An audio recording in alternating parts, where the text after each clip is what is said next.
TV 24 news ವಾಹಿನಿಗೆ ಸ್ವಾಗತ.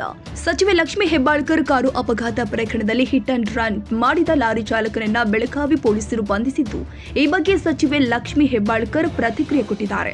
ಬೆಳಗಾವಿಯ ಸಾಂಬ್ರಾ ವಿಮಾನ ನಿಲ್ದಾಣದಲ್ಲಿ ಮಾಧ್ಯಮಗಳ ಜೊತೆ ಮಾತನಾಡಿದ್ರು. ನಾನು ನಿದ್ದೆಗಣ್ಣಲ್ಲಿ ಇದ್ದಾಗ ಅಪಘಾತವಾಗಿದೆ. 3 ತಿಂಗಳಲ್ಲಿ ಆರೋಪಿಯನ್ನ ಪೊಲೀಸರು ಬಂಧಿಸಿದ್ದಾರೆ. ಬೆಳಗಾವಿ ಪೊಲೀಸರಿಗೆ ಅಭಿನಂದನೆ ಸಲ್ಲಿಸುತ್ತೇನೆ. ನನಗೆ ಅನಿಸಿರಲಿಲ್ಲ ಆರೋಪಿಯನ್ನ ಹಿಡಿತಾರೆ ಅಂತ.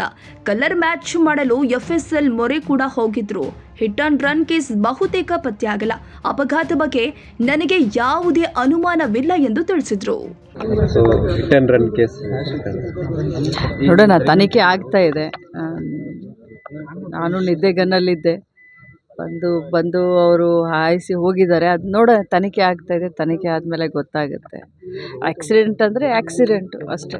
ಪೊಲೀಸರು ಕೂಡ ಸಾಕಷ್ಟು ಶ್ರಮ ವಹಿಸಿದ್ರು. ಖಂಡಿತವಾಗ್ಲೂ ನಾನು ಅಭಿನಂದನೆ ಸಲ್ಲಿಸ್ತೀನಿ. ಆಲ್ವೇಸ್ ಅದರಲ್ಲೂ ನಮ್ಮ ಬೆಳಗಾವಿ ಪೊಲೀಸರಿಗೆ ಅಭಿನಂದನೆ ಸಲ್ಲಿಸ್ತೀನಿ. ನಮ್ಮ SP ಅವರಾಗಲಿ, ಎಲ್ಲ ಪೊಲೀಸ್ ತಂಡ ಇಷ್ಟೊಂದು ತ್ವರಿತಗತಿಯಲ್ಲಿ 3 ತಿಂಗಳದ ಒಳಗಡೆ ನನಗೆ ಅನಿಸಿರಲಿಲ್ಲ ಅವ್ರು ಹಿಡಿತಾರೆ ಅಂತ. ಯಾಕೆ ಹಿಟ್ ಆ್ಯಂಡ್ ರನ್ ಕೇಸು ಬಹಳಷ್ಟು ಆಗ್ತವೆ ಹೋಗ್ತವೆ.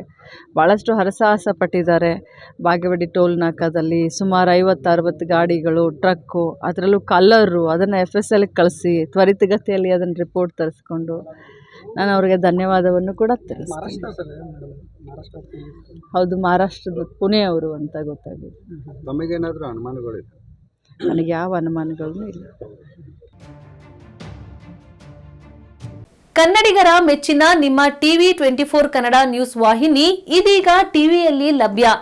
ಕರ್ನಾಟಕ ಮತ್ತು ದೇಶ ವಿದೇಶದ 360 ಡಿಗ್ರಿ ಸುದ್ದಿ ಹಾಗೂ ಉತ್ತರ ಕರ್ನಾಟಕ, ಬೆಳಗಾವಿ, ಬಾಗಲಕೋಟೆ, ಧಾರವಾಡ, ಹಾವೇರಿ, ಗದಗ, ಬಿಜಾಪುರ ಜಿಲ್ಲೆಯ ಕ್ಷಣ ಕ್ಷಣದ ವಿವರವನ್ನ ಪಡೆಯುವುದಕ್ಕೆ ಟಿವಿ 24 ಕನ್ನಡ ನ್ಯೂಸ್ ವಾಹಿನಿಯನ್ನ ಲೈಕ್ ಮಾಡಿ, ವಿಡಿಯೋಗಳನ್ನ ಶೇರ್ ಮಾಡಿ, ಕಮೆಂಟ್ ಮಾಡುವ ಮೂಲಕ ನಮ್ಮ ವಾಹಿನಿಗೆ ಸಹಕಾರ ನೀಡಿ ಮತ್ತು ಚಾನೆಲ್ ಅನ್ನ ಸಬ್ಸ್ಕ್ರೈಬ್ ಮಾಡಿ. Thank you.